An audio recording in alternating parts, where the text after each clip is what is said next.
नमस्कार, मी पंडित श्याम पाठक गुरुजी. अतुल्य वेद साप्ताहिक राशी भविष्य या कार्यक्रमात सर्वांचं मनपूर्वक स्वागत करतोय. जन व्हॉइस या न्यूज चॅनलला आपलं सहर्ष स्वागत. आता आपण बघूया प्रश्न मालिका. आता हा पहिला प्रश्न आपल्याला आलेला आहे जयश्री काटेकर यांचा ठाण्याहून. प्रश्न असा आहे की तुळा राशीचे घर स्वतःचे कधी होईल आणि जावायचे घर कधी होईल. म्हणजे एकंदर बहुतेक जावायचे रास तुळा असावी आणि प्रश्न विचारलाय सासूबाईंनी जावयासाठी. आता खरं तर बघायला गेलं तर ह्या पत्रिकेमध्ये आपल्याला लक्षात येईल की मुळातच सुखाचा अधिपतीच गुरु आहे. बरं, तो गुरु उच्चच आहे, म्हणजे खूपच चांगल्या परिस्थितीमध्ये आहे, पण तो गुरु मृत्यू स्थानामध्ये आहे. आता तो सुखाचा म्हणजे वास्तूचा मालकच गुरु मृत्यू स्थानामध्ये गेला. बरं, तेही ठीक होतं, पण तो गुरु पुन्हा केतू सोबत जाऊन बसला. आता तिकडे काय झालं माहितीये का, चांडाळ योग तयार झाला, चांडाळ योग, आणि त्याच्यामुळे घराला घर घेण्यासाठी मोठी अडचण निर्माण झाली असेल. आता अशा कालावधीमध्ये जावाई कुठे राहतात हे काही माऊलींनी सांगितलं नाहीये. आता त्यांची मोठी अडचण झालेली असावी, पण मग आता योग कधी आहे का, तर योग आता आहे 1 जून नंतर. लक्षात घ्या, 1 जून नंतर मात्र विवाह वास्तूचा योग सुरू होईल आणि जुलै 2027 पर्यंत तो योग चालू राहील. आता सध्या स्थितीमध्ये जर विचार केला तर वास्तूच्या ठिकाणी शनी बसलेला आहे. शनी जर बसलाय त्याच्या घरामध्ये तो काय करेल, तर स्थान वृद्धीत करू. शनी जिकडे बसेल त्याची वृद्धी करेल, मजल टाकेल ते उद्ध्वस्त करतो. मग बसला कुठे आहे, तर वास्तूच्या घरामध्ये. म्हणजे निश्चितपणे शनीसूची सुद्धा साथ सुरूच आहे. आता गुरुची त्याला जोड मिळाली की आपलं मात्र काम व्हायचं आहे. मग कधीपासून, 1 जून 2026 ते जुलै 2027 पर्यंत हा जो 13 महिन्याचा कालावधी आहे, त्या कालावधीमध्ये घर होण्याचे पूर्ण योग येतील, निर्माण होतील. त्याप्रमाणे आपण प्रयत्न केले पाहिजेत. पण मग का होत नाहीये जर योग सुरू झाले आहेत तरी सुद्धा, तर कारण असं आहे की पहिल्यांदा जन्माच्या वेळी आहे अमावस्या योग, ती दूर केली पाहिजेत. पत्रिकेमध्ये आहे गुरु केतू चांडाळ दोष, तो दूर झाला पाहिजे. हे महत्वाचे जे 2 दोष आहेत ते मात्र पहिल्यांदा दूर केले पाहिजेत आणि मग आपले मार्ग जे आहे ते प्रशस्त होतील. आता जन व्हॉइसच्या माध्यमातून आपण सुरू करूयात राशी भविष्य 4 मार्च 2026 ते 10 मार्च 2026 पर्यंतचं साप्ताहिक राशी भविष्य आता आपण बघणार आहोत आणि सुरू करणार आहोत राशी भविष्याला. तर राशी भविष्याला सुरुवात केल्यानंतर पहिल्यांदाच कोणती राशी येईल, मेष रास. मेष राशीला सुरुवात जर झाली तर कशी होईल, त्रासाने होईल, मनस्तापाने होईल, अडचणीने होईल, दुःखाने होईल, आरोग्याच्या त्रासाने होईल, शत्रुपक्षाच्या त्रासाने होईल, अनपेक्षित खर्चाने होईल. ही सगळी सुरुवात मेष राशीला होणार आहे. म्हणून या कालावधीमध्ये मात्र सगळं जपलं पाहिजे, सांभाळलं पाहिजे. कोणावरही जास्त विश्वास ठेवून चालणार नाहीये. असं जर या आठवड्यामध्ये केलं तर हा आठवडा आपल्याला कसा बसा पार करता येणार आहे. कारण रोज परीक्षा द्याव्या लागणार आहेत, रोज काहीतरी आपल्याला संघर्ष करावा लागणार आहे, रोज काहीतरी मतभेद होणार आहेत, रोज त्रागा होणार आहेत, मनस्तापाला धनी व्हावं लागणार आहे. अशी रोजच्या रोज एक ना एक समस्या आपल्याला निर्माण होणार आहे. यात काहीही शंका नाही, काही शंका नाहीये. मग याच्यामध्ये साथ कोणाची मिळणार आहे का, मिळेल ना. पती पत्नींची साथ एकमेकांना मिळेल आणि ती मिळणं फार गरजेचं पण आहे. कारण एकीकडे जर प्रगतीच्या बाबतीमध्ये अडचणी आणि काही त्रास असतील तर साथीचीच गरज कोणाला आहे, तर पती पत्नीला. एकमेकांना समजून घेणं हीच आता काळाची गरज आहे. असं आपण समजून जर केलं तर हा कालावधी आपल्याला सुखासुखी पास करता येईल. म्हणजे फार मोठा काहीतरी विशेष काही आठवड्यामध्ये घडेल किंवा घडावं अशी अपेक्षा आपण करू नये. मेष राशीवाल्यांनी उपासना करायची लक्ष्मीनारायणाची. पुढे आहे वृषभ राशी. वृषभ राशीच्या आनंदाला तर पारावार उरलाच नाहीये. आनंदाचे तरंग चाललेलेच आहेत, मनामधल्या इच्छा आकांक्षा पूर्ण होतातच आहेत, कुठे अडीअडचणी नाहीयेत. एखाद्या अडीअडचणींचा सामना प्रत्येकाला करावाच लागतो आणि ती समस्या फार मोठी नसते. पण हे सगळं होत असताना मात्र एखादी मोठी समस्या निर्माण होते, ती म्हणजे आरोग्याची. सगळं काही छान उत्तम चाललं होतं पण तब्येतीने मात्र तर साथ देत नाहीये. हाच कालावधी आपल्याला बघायला मिळू शकतो आणि त्या दृष्टीने मात्र या आठवड्यामध्ये सर सलामत पगडी 50 एवढं फक्त लक्षात ठेवा. बाकी सगळं व्यवस्थित आहे, उत्तम आहे, काही काळजीचं कारण नाहीये. वृषभ राशीवाल्यांनी उपासना करायची गणपतीची. पुढे आहे मिथुन राशी. मिथुन राशीचा कालावधी सुखाचा आहे, आनंदाचा आहे, भरभराटीचा आहे, सौख्याचा आहे, प्रगतीचा आहे, यशाचा आहे, लाभाचा आहे.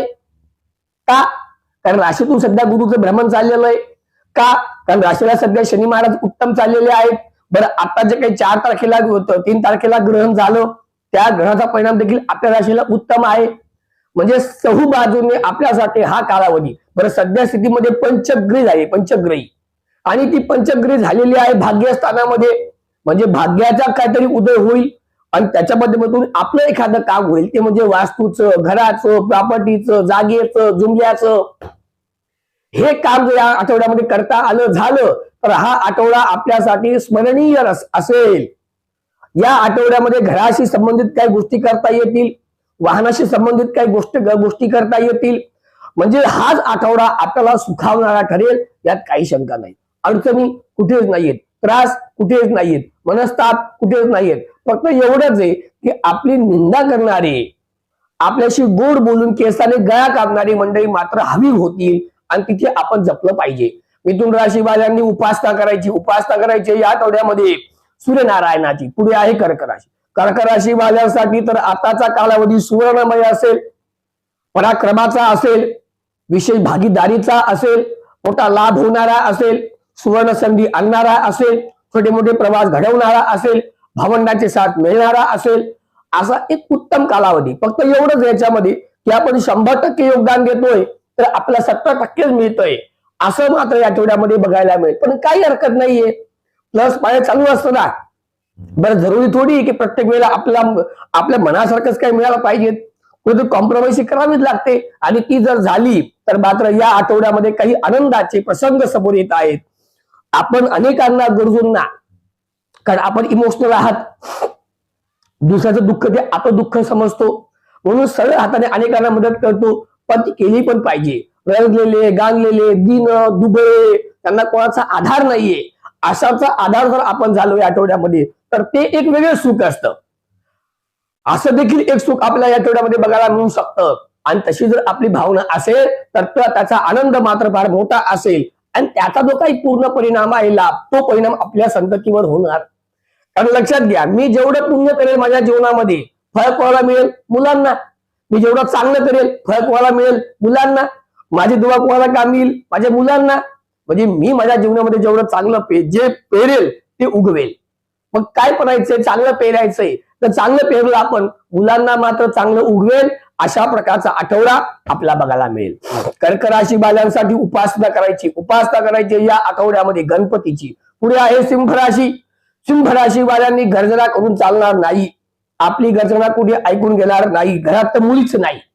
बाबा, तू मोठा अधिकारी घराच्या बाहेर, तू मोठा काहीतरी पदावर कामाला आहे, तू घराच्या बाहेर, तू मोठा पॅकेजवाला माणूस असेल घराच्या बाहेर, इथे घरात नाही. घरामध्ये तू एक मुलगा आहेस, एक पती आहेस, एक भाऊ आहेस, हे मात्र विसरून चालणार नाही. कारण घरातली मंडळी दुखवायला लागली आपल्या बोलण्याने, आपल्या कृतीने, आपल्या वागण्याने, तर मात्र या आठवड्यामध्ये सगळ्या गोष्टीवरती पाणी फिरेल. उलट त्यांना जवळ करता आलं पाहिजे. बरं, पत्नीच्या अपेक्षा कोणाकडनं असते? पतीकडनं असते. मुलाच्या अपेक्षा कोणाकडे असते? बाबाकडनं असते. आईच्या अपेक्षा कोणाकडे असते? मुलाकडनं असेल. ती अपेक्षा पूर्ण करणारा हा आठवडा बघायला मिळेल. आणि तसं व्हावं, ते जर झालं तर मग या आठवड्यामध्ये काही चांगल्या गोष्टी सुद्धा प्रगतीच्या आहेतच ना. मॅनेजमेंट क्षेत्र असेल, सरकारी खात्यामध्ये काम करणारी मंडळी असतील, राजकीय क्षेत्रामध्ये काम करणारी मंडळी असतील, अशांसाठी सुद्धा एक चांगलं पद आपल्याला प्राप्त होऊ शकतं, चांगली संधी आपल्याला प्राप्त होऊ शकते, हे सांगणारा दाखवणारा आठवडा आपल्याला बघायला मिळणार आहे. सिंह राशीवाल्यांनी उपासना करायची महादेवाची. पुढे आहे कन्या राशी. कन्या राशीवाल्यांसाठी सर्वोत्तम आठवडा. प्रगती असेल, पार्टनरशिप असेल, वैवाहिक जीवन असेल, कौटुंबिक सुख असेल, भावंड असतील, या सर्व जणांसाठी या आठवड्यामध्ये सर्व गोष्टी अनुकूल आणि मनासारख्याच घडतील, अशाच घडतील. कुठेही आपल्याला अडचण नाहीये.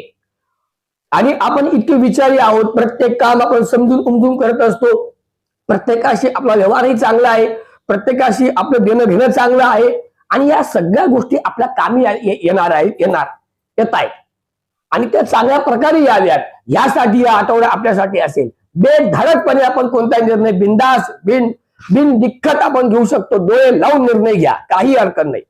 फक्त त्या निर्णयामध्ये पतीला सहभागी करून घ्या, पत्नीला सहभागी करून घ्या आणि मग बघा की आपला निर्णय चुकणार नाही. हे सांगणारा आठवडा आहे. कारण भौतिक क्षेत्र असेल, शिक्षण क्षेत्र असेल, बँकिंग क्षेत्र असेल, कॅम्प्युटर क्षेत्र असेल, त्याच्यानंतर मॅनेजमेंट क्षेत्र असेल, मध्यस्थीमध्ये काम करणारी मंडळी असतील, व्यावसायिक मंडळी असेल, अशा सर्वांसाठी या आठवड्यामध्ये अनेक दारं खुली व्हायची प्रगतीची. ज्या मार्गाने तुम्ही जाणार तो मार्ग व्यवस्थित परफेक्ट आपला ठरेल. त्याच्यामुळे आपण बिनधास्तपणे काम करा. काही धाडसी निर्णय देखील आठवड्यामध्ये घेतली पाहिजेत. या आठवड्यामध्ये मोठ्या लोकांच्या गाठीभेटी व्हायच्या आहेत, मोठे संबंध प्रस्थापित व्हायचे. त्याचा पुरेपूर जर लाभ झाला तर हा आठवडा आपल्याला अविस्मरणीय असेल. कोणतीही अडचण बघायला मिळणार नाही. आणि सध्या अडचण नाहीच चालू आहे आपल्याला, कारण सध्या राशीला ग्रहमान अनुकूल आहे. मग आपण जर असं म्हणत असाल की गुरुजी जर ग्रहमान अनुकूल आहे पण मला फळ का मिळत नाहीये, तर काही वेळेला प्लस मायनस होत असतं. पण सगळ्याचा कालावधी पण जर म्हटला तर पूर्ण कालावधी आपल्यासाठी समसप्तक योगातला शनी, चतुर्दशी योगातला गुरु, ग्रहमान अनुकूल आहेत. ठीक आहे, यातना आहेत, अडचणी आहेत, त्रास आहेत, त्या आपल्याला काहीतरी अनेक वर्षापासूनच्या असतात, त्या आपल्याला आता त्रास देतात. पण आता एखादी मोठी समस्या उभी राहिली असं होणार नाही. कन्या राशी बाल्यांनी उपासना करायची आहे हनुमंतरायाची. पुढे आहे तुळा राशी. तुळा राशी बाल्यांसाठी हा कालावधी थोडा धक्कादायक असणार आहे. तो धक्का मात्र थोडासा जोरात बसेल आपल्याला. सुखद नाहीये, चांगला नाहीये, अडचणीचा आहे, लक्षात असू द्या. कारण ह्या कालावधीमध्ये अनपेक्षित खर्च उभे राहायचे. ह्या कालावधीमध्ये कोर्टात जावं लागू शकतं. याच कालावधीमध्ये पोलीस स्टेशनमध्ये जावं लागू शकतं. याच कालावधीमध्ये वाद उभे राहू शकतात. याच कालावधीमध्ये आपली मंडळी दुरावी जाऊ शकते. आणि हे मात्र आठवड्यामध्ये जपलं गेलंच पाहिजे. सुरुवात तशीच करायची आहे. आणि तसं जर झालं तर हा कालावधी मग आपल्याला कुठेतरी पुढच्या कालावधीमध्ये मग अनुकूल आहे ना. काही सगळ्याच कालावधी आपल्याला काय पूर्ण आठवडा काही त्रासाचा नाहीये. सुरुवात मात्र खरं तर आहे आणि तिथे आपण जपलं पाहिजे, तिथे ध्यान सांभाळलं पाहिजे. ते जर झालं तर मग आठवड्यामध्ये आपला अभिनय, गायन, वादन, संगीत, नृत्य, नाट्य, कला अशा क्षेत्रातील मंडळींसाठी हा कालावधी तर मग मात्र उदोचा पण आहे ना, लाभाचा पण आहेच ना, प्रगतीचा आहेच ना, उत्कर्षाचा आहेच ना, एक चांगली संधी आणणारा आहेच ना, सगळं काही आहे. पण सुरुवात मात्र खरं तर आहे, ती मात्र आपल्याला लक्षात असली पाहिजे. म्हणून उपासना करा कालभैरवाची. पुढे आहे वृश्चिक राशी. वृश्चिक राशी बाल्यांसाठी हा कालावधीमध्ये लाभाचा आहे. छप्पड फाड लाभ होणार आहे. पण मात्र त्याची पूर्ण आपल्याला प्राप्ती होणार नाही. फक्त दिसतोय तो, होत नाहीये. एखादी घटना घडायची आहे, घडत नाहीये.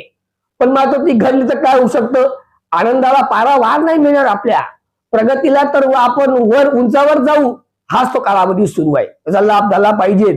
कारण ह्या कालावधीमध्ये आपण जेवढी मेहनत घेतली आहे ना त्याचा आपल्याला दाम दुपटीने परत मिळणार आहे. आर्थिक लाभ होणार आहेत, प्रमोशन होणार आहे, बढती बदली येणार आहेत, ट्रान्सफर होऊ शकतं. अशा सगळ्या चांगल्या गोष्टी, करिअरशी निगडीत असलेल्या गोष्टी किंवा शेअर मार्केटमध्ये एकदम धूम झाली आणि आपला शेअर वाढला, तर अशा प्रकारचा एक चांगला आठवडा सुरुवातीलाच बघायला मिळेल. पण वृश्चिक राशीवाले मंडळींना लवकर डगमगून जातात. इतका लवकर डगमगून जाऊन चालणार नाही, घाबरून जाऊन चालणार नाहीत. काही वेळेला काही अडचणी येतातच, जर सामना आपला करावा लागतोच. ती तयारी मात्र आपली असली पाहिजे. हे मान्य आहे मला की आपण कोणाशी मध्यात नाही, अध्यात नाही, आपण भले, आपलं काम भले, आपण सर्व जात असणारी मंडळी आहेत. पण अहो हे कलियुग आहे ना.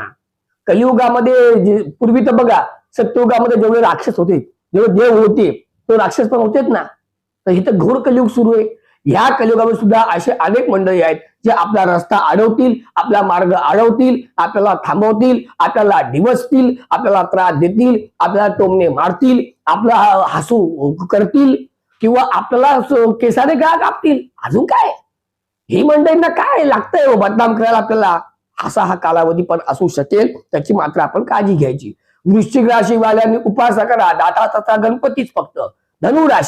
धनुराशी बाल्यांसाठी हा कालावधी अचूक बाण मारण्याचा आहे. आणि बाण ना कामावरच लागला गेला पाहिजे. आता विश्रांती करायची नाही, आता वेळ घालवायचा नाही, आता पूर्ण वेळ कामावरच फोकस द्यायचा आहे. कारण हा कालावधी कामाचा मोठा आपण काय म्हणतो व्याप वाढला भाऊ आमचा. रात्री 12-1 वाजून गेले, मला 11 वाजता फ्री व्हायचं होतं, 2 तास ओव्हरटाईम काम केलं. पुन्हा अधिकारी अजून एवढे करून पण खुश नाहीयेत. पुन्हा माझ्यावरती प्रेशर चाललेलंच आहे. पण हाच कालावधी आपल्याला प्रगतीचे मार्ग सुद्धा खुले करणारा आहे ना, लक्षात असू द्या. कारण फक्त एकच अडचण आहे, शनी महाराज सध्या अडचणीमध्ये आपल्याला ते नाराज आहेत, ते कोपलेले आहेत. एकदा त्यांची तर नाराजी दूर झाली तर मात्र हा कालावधी सुद्धा आपल्याला चढत्या क्रमाने पुढे घेऊन जाणारा असेल, हे लक्षात असू द्या. गाडी शेवटी पोहोचेल ना आपली, तेव्हा मात्र खड्डे असतील, पण तिथपर्यंत पोहोचायला मात्र हायवे चालू आहे. आता सध्या आपण सध्या आता हायवेवरच आहोत. हायवेवरून निघाल्यानंतर शेवट मात्र खड्ड्यांनी होईल, पण सुरुवात मात्र जी जोरात झालेली आहे ती मात्र पुढे कंटिन्यू राहू द्या. शिक्षण क्षेत्र असेल, बँकिंग क्षेत्र असेल, आयटी क्षेत्र असेल, सॉफ्टवेअर क्षेत्र असेल, याच्याशी निगडीत असेल म्हणजे विचारूच नका. नोकरीची प्राप्ती होऊ शकेल, प्रमोशन मिळू शकेल, आर्थिक लाभ होऊ शकतात आणि आपले एक पद मोठं मिळू शकतं, जे आपण स्थायिक होऊ शकतो. असा हा सुंदर कालावधी आपल्याला बघायला मिळेल. धनुराशीवाल्यांना उपासना करायची या आठवड्यामध्ये. 5 देवता घ्यायच्या आहेत, 5 देवता कोणत्याही. पुढे आहे मकर राशी. मकर राशीवाल्यांसाठी तर चढत्या क्रमाने आहे, चढत्या क्रमाने. 1 जून पर्यंत तुम्ही वाट पहा फक्त. आता 1 जून नंतर गुरु बदलू द्या, मग तुम्ही तर कोणाला ऐकतच नाही का. 7.5 संपलेली आहे आणि आता क्रम चढत्या क्रमाने सुरू आहे.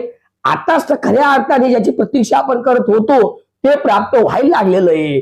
मग परदेश गमनाला, जर परदेशात जायचं असेल, नवीन व्यवसाय सुरू करायचा असेल, आता मी डिग्री घेतलेली आहे, आता नोकरी मला प्राप्त व्हायची असेल, किंवा आता माझी नोकरी स्थिर आहे, आता विवाह करायचा असेल, एक नाही अनेक गोष्टी जीवनाचे महत्वाचे जे टप्पे आहेत ना, विद्या, नोकरी, विवाह, संतती, हे सगळे प्रमुख टप्पे, त्याचा एका टप्पा जो आहे ना तो पार होऊ शकतो आपला. कोणता?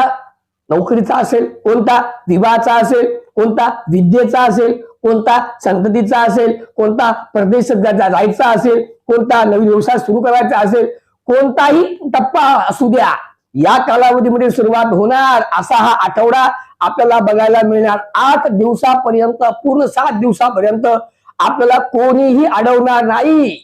उलट प्रत्येक सेकंद, प्रत्येक मिनिट, प्रत्येक तास, प्रत्येक दिवस आपण वर वर वर वरच जाणार आहेत, खाली राहणारच नाही. फक्त एवढं टाळा, वाट टाळा. आ बैल मुझे मार करून चालणार नाही. मकर राशी बाळांनी उपासना करायची फक्त महादेवांची. पुढे कुंभ राशी. कुंभ राशीवाल्यांना धक्का लागेल, धोका होईल आणि दुःखाचा सामना करावा लागेल. त्रास वाढणारे, मनस्ताप भोगावा लागणारे, जवळच्याने गळा कापला आहे, विश्वासघात झालेला आहे, पाठीमध्ये खंजीर खुपसला आहे, अशा सगळ्या गोष्टींची यातना आणि त्रासांचा बडीमार आपल्यावरती होणार आहे. सुरुवातीला होणार, पण त्याच्यावरती डटके सामना करून जावं लागतं.